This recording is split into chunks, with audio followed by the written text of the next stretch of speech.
I know. All right, so time for us to take a look at what's trending. Yes, so today on What's Trending, we have a hashtag there by Someone Tell Standard. That's us.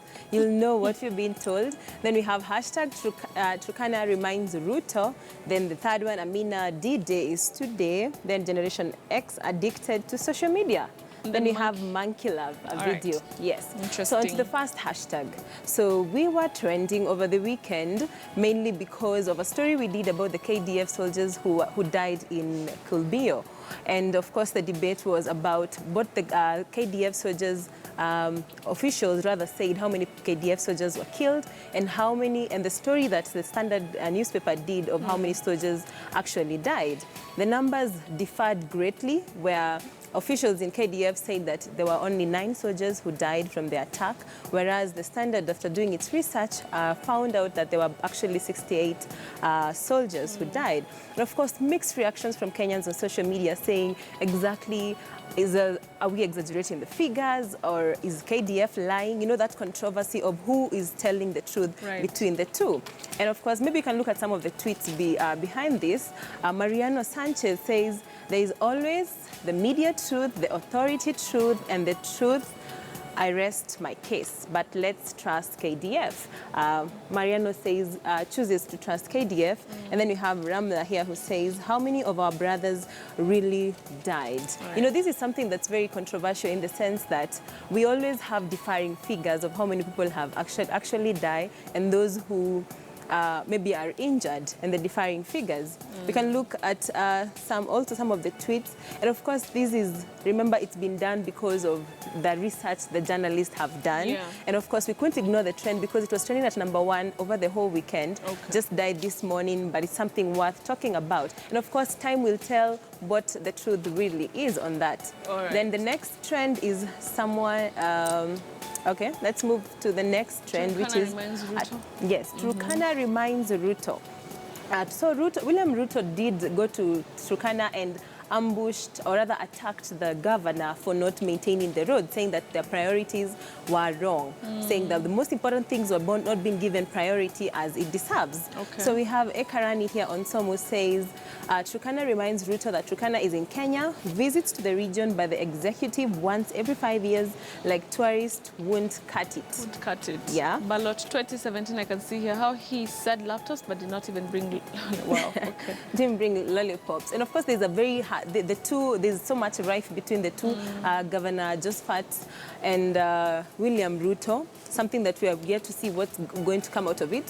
Then we have Clifford Opatu here says, Turkana reminds Ruto making empty promises to empty stomachs only means one thing, they shall eat you up in no time. Not literally eat you up. So of course this is due to the remarks he made attacking the governor, and of course he's given a very long statement on this, attacking Ruto, telling him you don't know the priorities of Turkana, you've not been here for all these 5 years, and basically bashing him for not being there.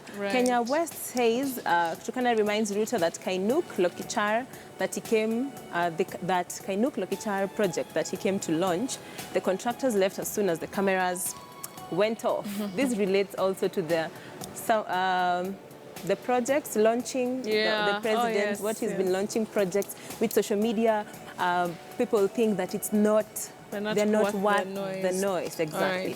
Now let's move on to the next story of Amina D-Day. Today is election day in Addis Ababa. We have all, the UN is there. We're going to be having elections. Today is when we get to know whether Amina does get the position or not. And remember, likewise, on social media, she has fans and people who are not for her winning the election. Even in Kenya. Where would people be against her?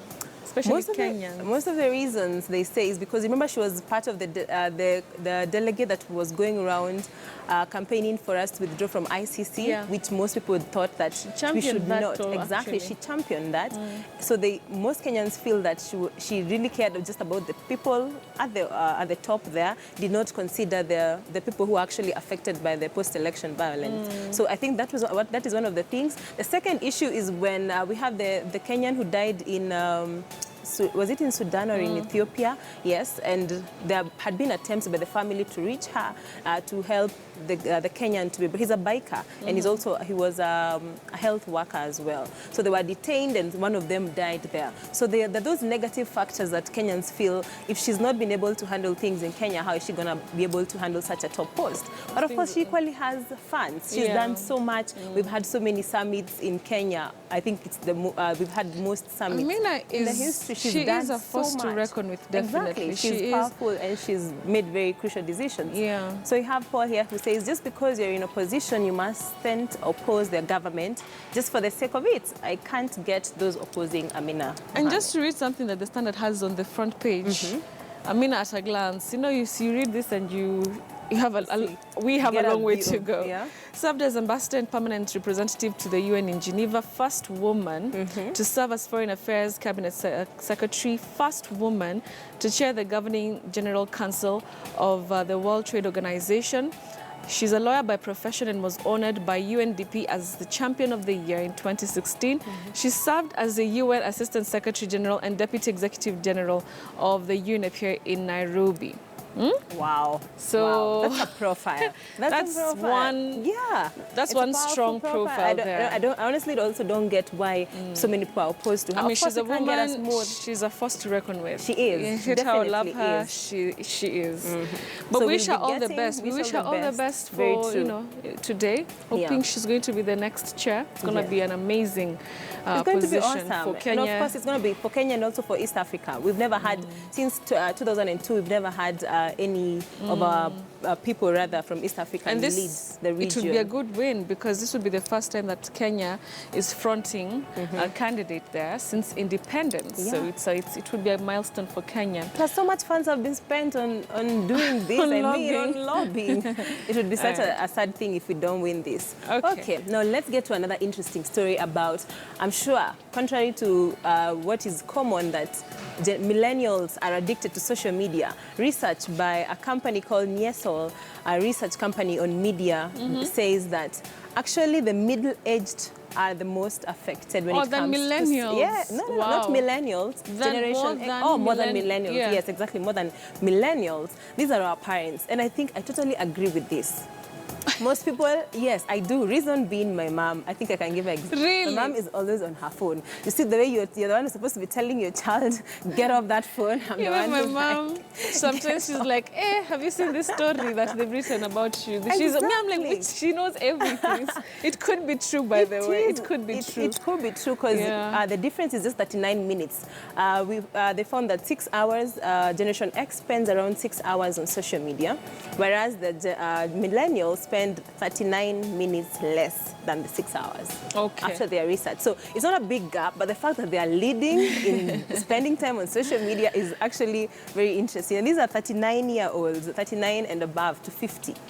Yes, baby boomers spend a little less time on social media than we do. So mom and dads, moms and dads get off Facebook. Exactly. What are they doing there anyway? They will never have moral right to tell their kids to get off Facebook or the internet. It's so interesting. Okay, yes. So that's the new research. Then we have an interesting video here of monkey love. How monkeys love each other more than even human beings. Wow, Probably. I'm sure they do. Yeah.